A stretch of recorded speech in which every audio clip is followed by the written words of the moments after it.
আজকে ইলিশ পোলাও রান্না করতে গিয়া মানে এমন কষ্ট পাইছি, এত করুণ একটা কাহিনী ফ্রেন্ডস। আমি বলতাছি, জাস্ট ভিডিওটা তোমরা সম্পূর্ণ দেখবা না টেনে। ওকে, দেখো চিটাগাংয়ের ইলিশ আর পদ্মার ইলিশ চেনার উপায় হচ্ছে পদ্মার ইলিশটা কিন্তু একটু গোলগাল হয়, তাই না? দেখলে বোঝা যায়। আর চিটাগাংয়ের ইলিশটা একটু লম্বা হয় আর খাইতে না কেমন জুসি জুসি থাকে না, ভিতরটা একটু শক্ত শক্ত। আর পদ্মার যে ইলিশটা মুখে দিলেই কেমন সফট, একটু জুসি মানে জুসিনেস থাকে, ঠিক আছে? বোঝা যায় যে এটা পদ্মার ইলিশ। তো ইলিশটা পদ্মার আমি জানি। আর পেটে ডিম ছিল দেখো। আর আমি মাছ কাটি সবসময় একটা আঙুলের মাপ দিয়ে, ঠিক আছে? এক আঙুল যতটুকু পরিমাণ, এটা ছোটোবেলা আমার মা শিখাইছে, তো ওইভাবেই আমি মাছ কাটি। দেখো ছোটো একটা মাছকে কতগুলি পিস করছি। আসলে এভাবে মাপ রেখে মানে সব কিছুতে জীবনে চলার পথে প্রত্যেকটা স্টেপ যদি আমরা একটু হিসেব করে চলি, একটু মাপ ঝোপ রেখে চলি, তাইলে আমার মনে হয় কি বাকি জীবনটা খুবই সুখে শান্তিতে কাটাতে পারবো।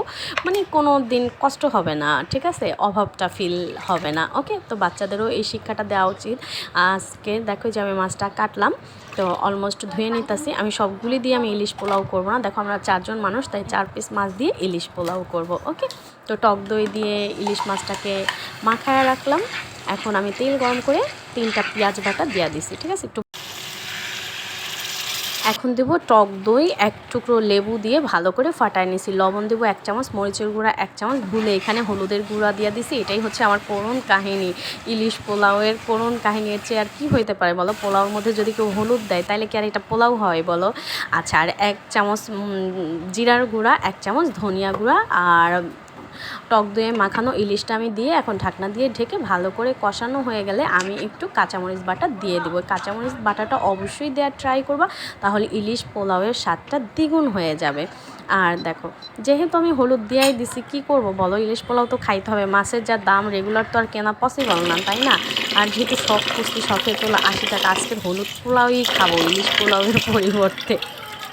হলুদটা কীভাবে চেঞ্জ করা যায় আমি জানি না, বাট যেহেতু দিয়ে ফেলছি, কী করবো? এখন দেখো ইলিশগুলি আমি তুলে নিব।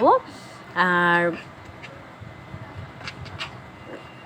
অর্ধেকটা একটু মশলাও আমি তুলে রাখি, বাকি মশলাটা এভাবে থাকবে। ওকে, এই যে এখন আমি বাকি একটা কড়াইতে আবার একটু তেল দিয়ে পেঁয়াজ ভালো করে ভেজে 1 চামচ আদা রসুন বাটা দিব। তারপর আগে থেকে ধুয়ে রাখা পানি ঝরানো পোলাও চালটা দিয়ে ভালো করে কষাবো। চালটা ভালো করে একটু কষাইতে হবে ফ্রেন্ডস। যখন চাল থেকে একটু শব্দ হবে তখন বুঝবা কষানো শেষ। এখন ওই যে ইলিশের মশলাটা, সেটার মধ্যে আমি পোলাও চালটা দিয়ে কয়েকটা কাঁচামরিচ দিয়ে দিব। আর 2 পট চাল দিছিলাম, আমি 4 পট পানি দিছি। সেজন্য যতটুকু চাল দিব তার দ্বিগুণ পানি দিলেই তোমার পোলাওটা একদম পারফেক্ট ঝরঝরা হবে। ওকে, এখন ইলিশ মাছটা দিয়ে আমি পোলাও দিয়ে এটাকে ঢেকে রাখবো দমে 15 মিনিটের মতো।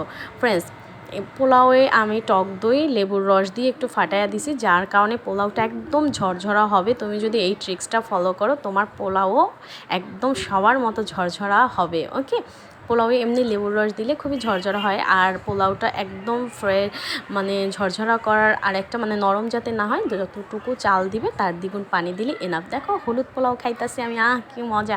সবাই খাই ইলিশ পোলাও, আমি খাই আমার মতো, মানে কি বলবো, ভুলে না হয়ে গেছে।